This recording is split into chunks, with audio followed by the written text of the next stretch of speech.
Well, thank you, 4th and 5th graders, for getting us in the mood. And I want you to know that those songs were very popular back when Mr. Markwardt started teaching, right?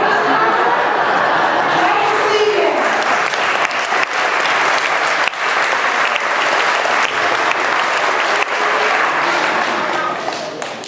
When you've been here as long as Mr. Markwardt has been, there's some unique things that have happened. And to start our little time together this morning, I want to introduce to you one of his present students and her mother, one of his former students, the Marquart family.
It was the 2015-2016 school year, and the fourth graders in room 202 at Nativity School were misbehaving.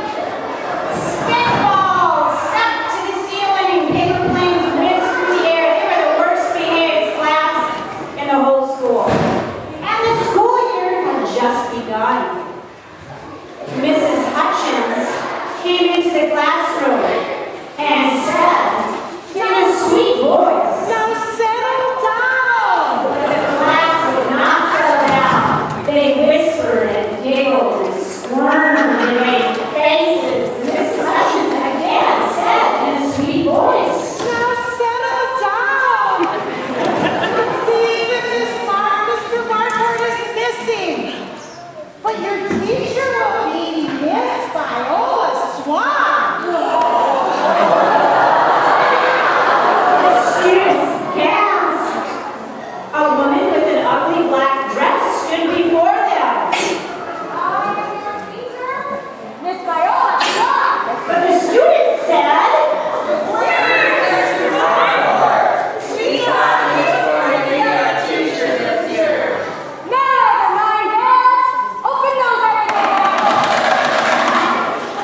low.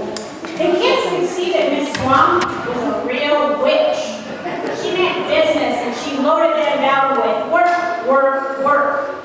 She always wore that ugly black dress, and she was not a helpful person. In fact, she was a real bore.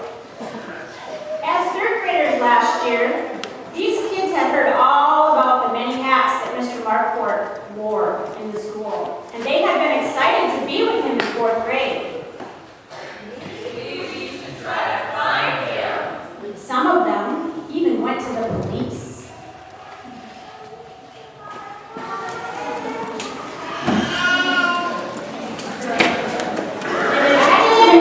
Was assigned to the case. He listened carefully to their story and scratched his chin.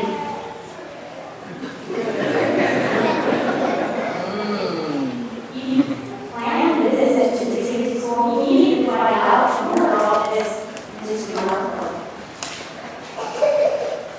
The next day, Detective Pepper arrived at the city school. His plan was to quietly observe the staff of the school and listen to the clues about this elusive Mr. Markwardt in hopes of locating him. Evidently, this Mr. Markwardt did many things at the city. There were many asks because Mr. Markwardt was missing, and it was total chaos at this place. As the detective Pepper walked into the school office, the secretary bellowed into the ear on a microphone. She gazed out the window over the empty flagpole. Where's the flag? Where's the flag? Red alert! Red alert! I mean, red, white, blue alert. The victor didn't know how about to turn off. She told the detective. You see, Mr. Markwardt was our flag man. He taught his students all about patriotism, and he had them put up and take down the flag every single school day. That Miss Viola Swamp is no patriot. Oh, we miss him. Detective began to take down some notes and wander down the hallway. Suddenly, a fifth grade teacher just came flying out of her classroom and bellowed. Mr. Markwardt is missing! Mr. Markwardt is missing! Who is going to take all the photos at our school events and organize them all into an end-of-the-year yearbook? She turned to the detective and said, You know, Mr. Markwardt took all of our photos here at Nativity. He always came up with a yearbook full of beautiful memories for us. That Viola Swamp, she hardly comes out of her classroom. Can she capture all of our Kodak memories? Doesn't seem very likely. the detective wrote more notes and moved on. He happened upon a music teacher standing alone in the gymnasium looking bewildered and upset. Mostly upset because what am I going to do now? The musical is tonight and there are 0 chairs set up in this gym. Oh, Mr. Markwardt is missing. And I'm too scared to play this song. The teacher leaned into the detective to share some more thoughts. You see, Mr. M was a big help to me whenever I had to set up for a program like a musical. A stage set up, a chair set up, and taking down liquor money. Oh, and now I need to return his extension cord. Oh, where are you, Mr. Markwardt? The detective decided he needed to talk to the top dog, the CEO, the one and only Principal Hutchins. For more information, he walked down to her office for a visit, and he found the principal pacing back and forth in her office, mumbling to herself. What am I going to do for a track coach this year? And what about someone to distribute communion at the Thursday masses? And who will light the Advent candles for the last song of the Advent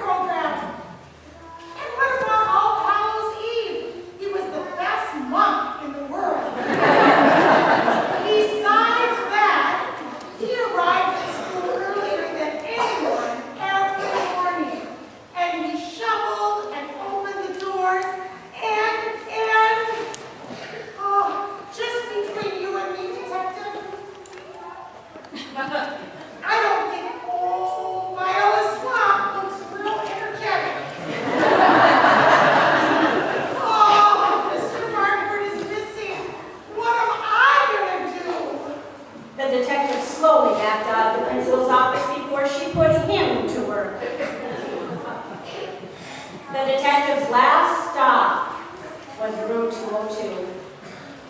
The students were very discouraged. It seemed that Mr. Markwardt was never coming back, and they would be stuck with Miss Viola's swamp forever. He went back to the detective agency to look over his notes, and he carefully went over the facts from his visit to Nativity School. Well, it seems that this guy, Markwardt, wore many hats at that school. He was a fourth-grade teacher. He was the flag man, photographer, the yearbook planner, coach, the track coach.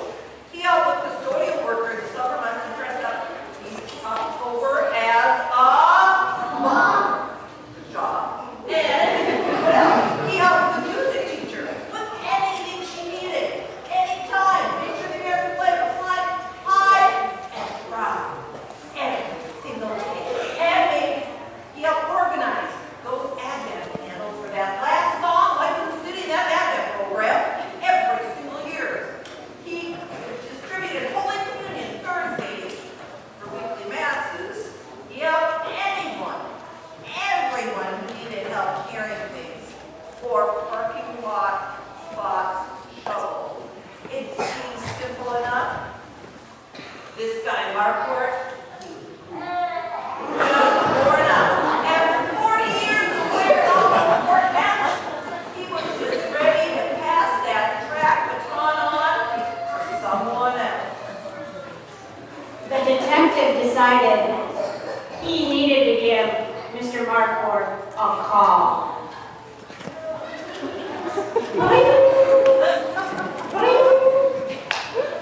Mr. Markwardt got up from his 5th nap of the day to answer the ringing phone. Hello? Miss Markwardt? I'm Detective McEvoy here, and I've been hired by the JP2 school system to investigate your whereabouts. It seems that, the Nativity School staff and students are falling apart. They need you to return to school at once and say goodbye. Well, at the very least, and give them directions on how to carry on without you.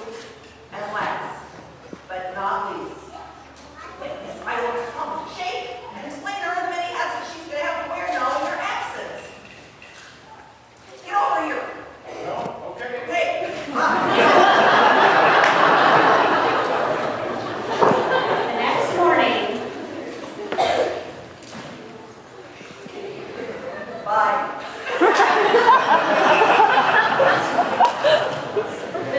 Mr. Markwardt did come to school.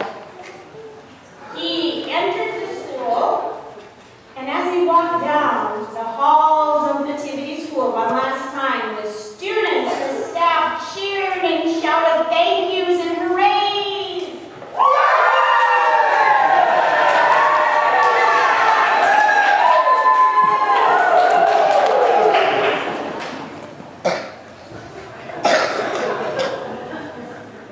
He had a private meeting with the swamp and told her how to manage things.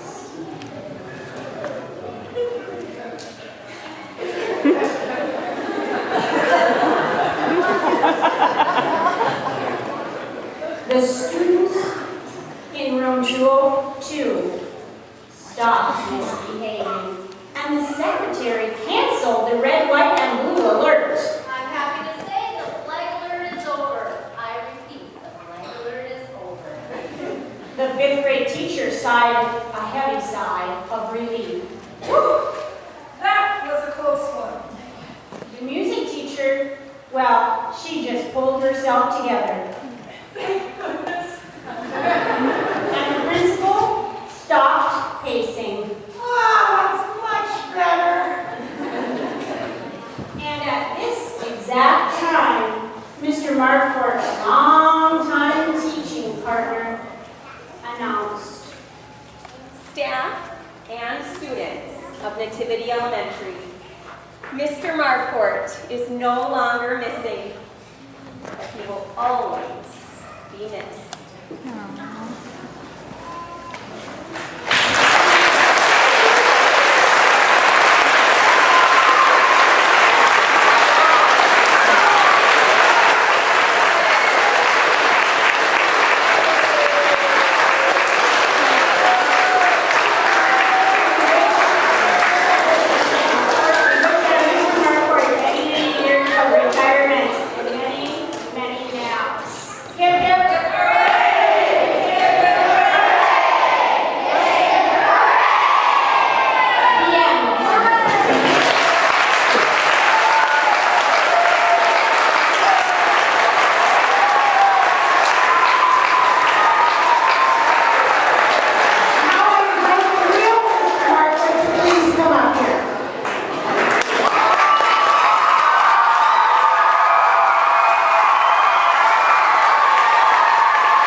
His name was Mr. Gleason. When I was in an elementary school in Denver, Colorado, we had a 5th grade teacher named Mr. Gleason. He was the only male teacher in school. All the little 2nd, 3rd, and 4th grade girls couldn't wait to have him as their teacher. They all had a crush on him. That was back in your younger years. All the guys dreaded him because we knew Mr. Gleason meant business. You learned things in his class. By the time I got to 5th grade, Mr. Gleason became the school principal. Any thoughts of coming back in a few years? We're not getting rid of you yet. But that presence of a man in the school has always touched my heart very, very deeply. And all those different hats that you've worn, that has not gone unnoticed. One of the hats that was missed, one that you probably don't know, for years and years and years, Mr. Markwardt has worked for the parish of the school, helping to paint classrooms, helping to clean things up, mowing the lawn, just making the place beautiful so you can come back to a good school again for the next year. And so, always willing to lend a hand. I particularly appreciate those little bit of tidbits you give me when I'm ready to visit your classroom for a little classroom, talking about this and everything, and how we have a little bit of talk afterwards and everything about how the lesson is. Speaking of religion, Mr. Markwart's 4th grade class, would you please stand up again? I understand, if I heard correctly, you're the reason he's leaving? Father Reese and I will be in the confessional all day long.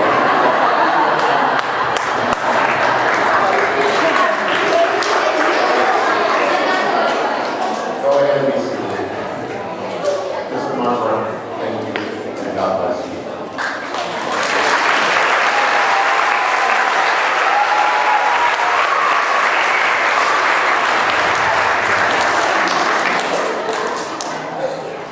As you heard, Mrs. Thorson was very nervous that the flag wasn't up. And for 40 years, Mr. Markwardt has been so diligent about having his 4th graders raise the flag every morning and lower it at the end of the day. Very special memory in the hearts of many of his former students. And so we thought it was appropriate that one of his gifts is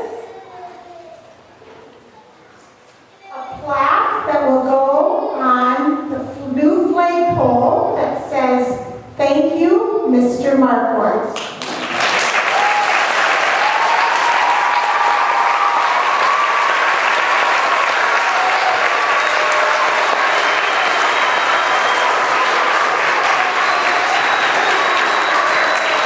And then just in case he thinks that we're not going to be able to get a hold of him, on behalf of the students and staff, we have another little gift for him.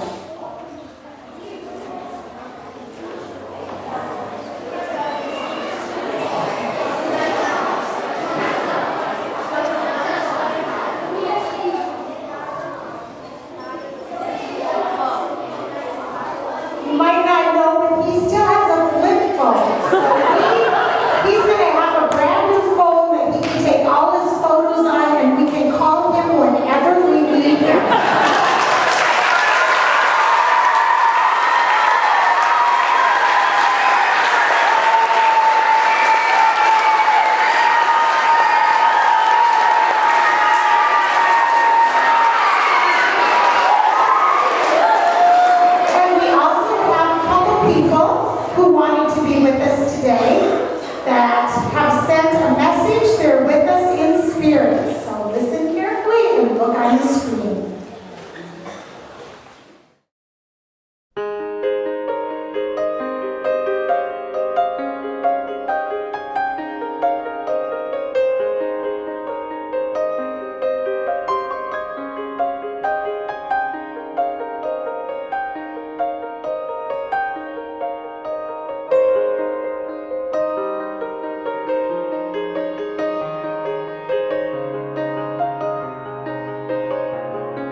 Congratulations, Dad, aka Mr. Markwardt.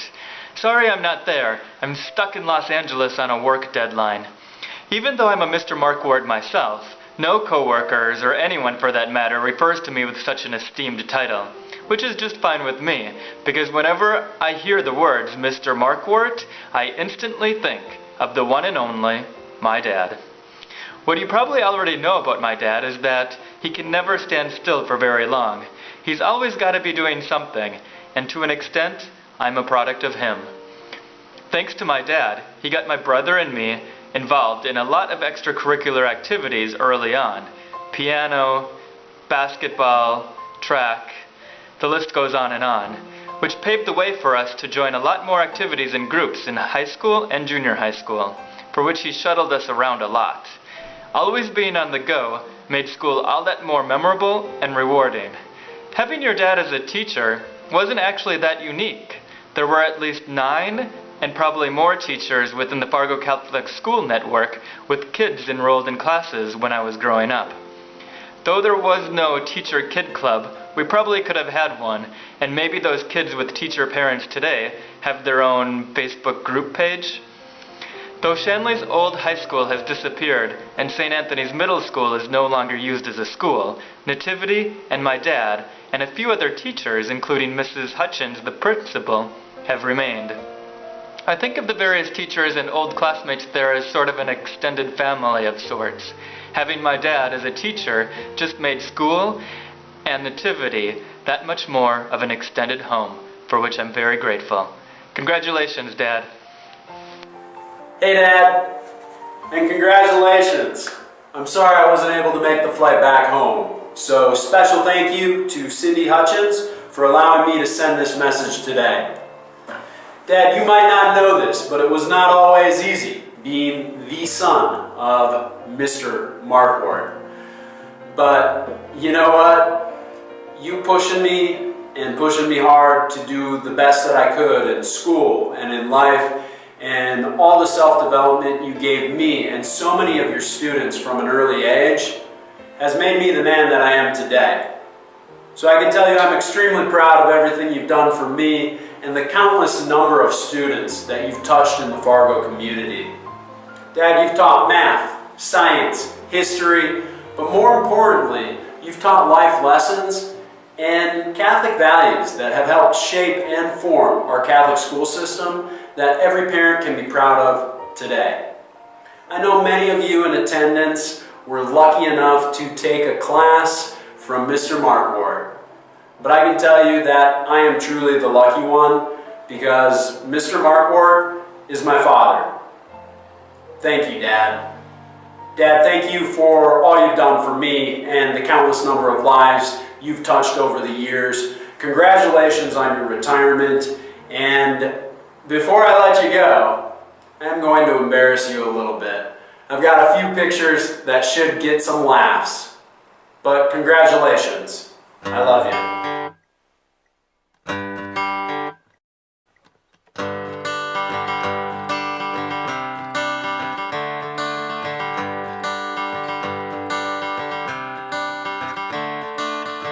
Another turning point, a fork stuck in the road. Time grabs you by the wrist, directs you where to go. So make the best of this test and don't ask why. It's not a question but a lesson learned in time. It's something unpredictable, but in the end is right. I hope you had the time of your life.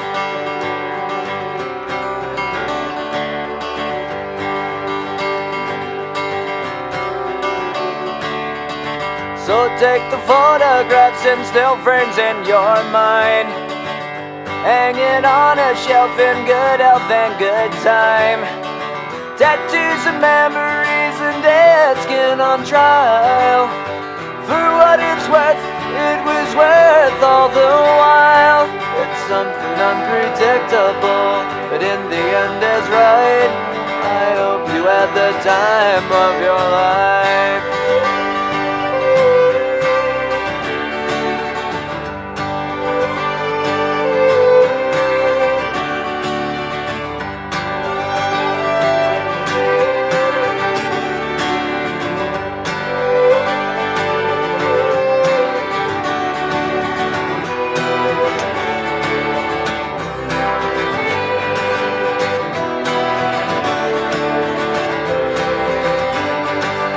something unpredictable, but in the end it's right. I hope you had the time of your life.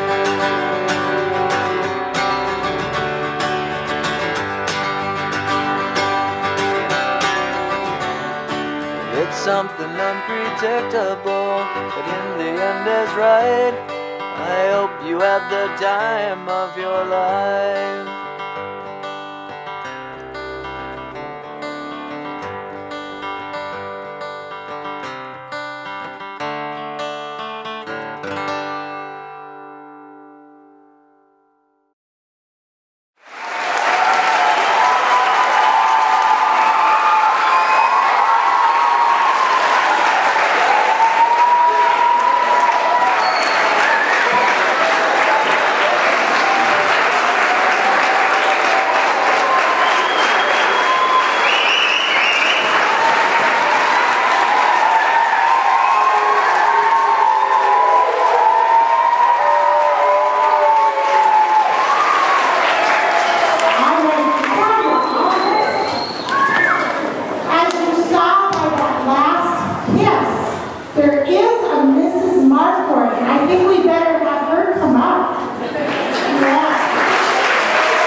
For Mr. Markwardt to be able to come to school and work with all these ladies, all these years, I think the only reason he was able to survive that was because of the wonderful wife he had on his side that would say, they need you, get up and get going and get to school.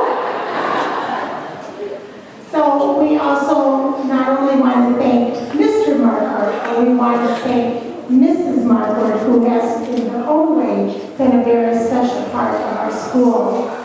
So Mr. Markwardt has two sons, and we have one other message before we end. This is from Mr. Markwart's mom and dad. From the start of grade school, his whole life has been in education.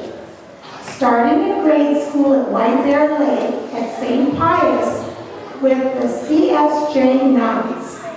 Then on to Cretan High School, where he played the clarinet in the band, and went on to Washington, D.C. to play for the president's swearing in. Then on to the college at Jamestown, where he majored in education and also met Devon. Married after graduation back to Fargo and became a teacher, 4th grade, and you know where. What a history. 2 boys in their marriage, John and Jeff. I hope I have it right, 40 years. How can you pick out one single event for this guy? He's just one terrific son. Love, Mom and Dad.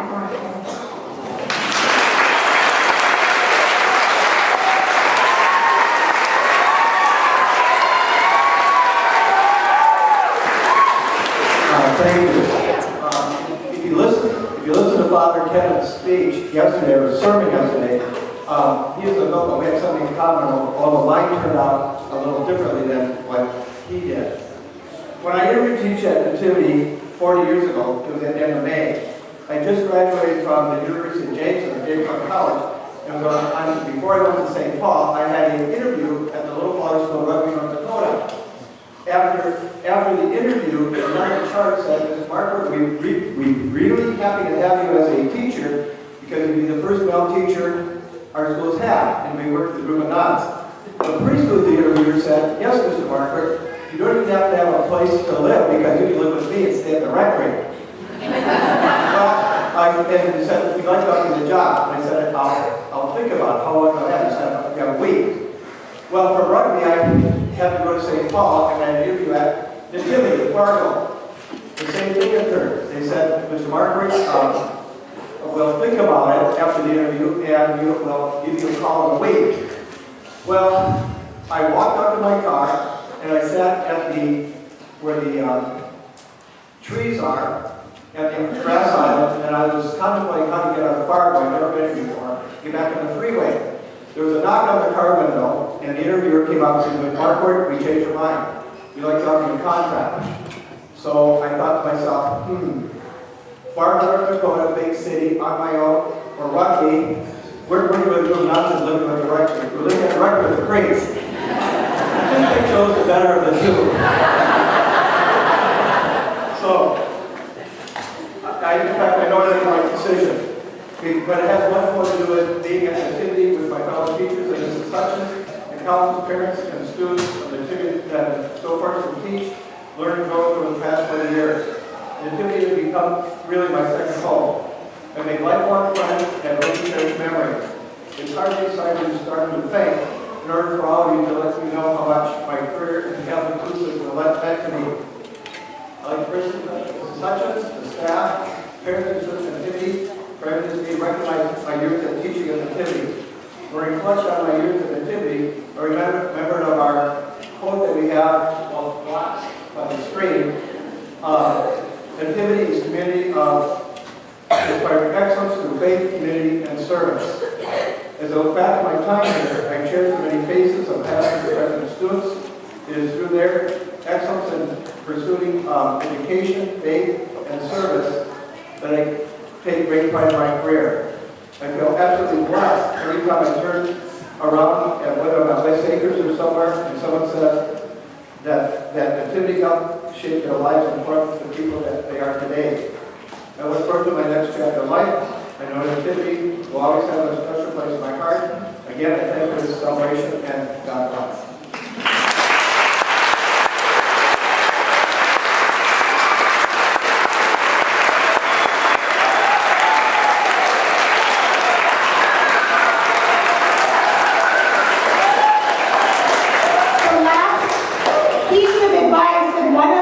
Pieces of advice that was given was by Amelia Bowden, and I'd like to share it.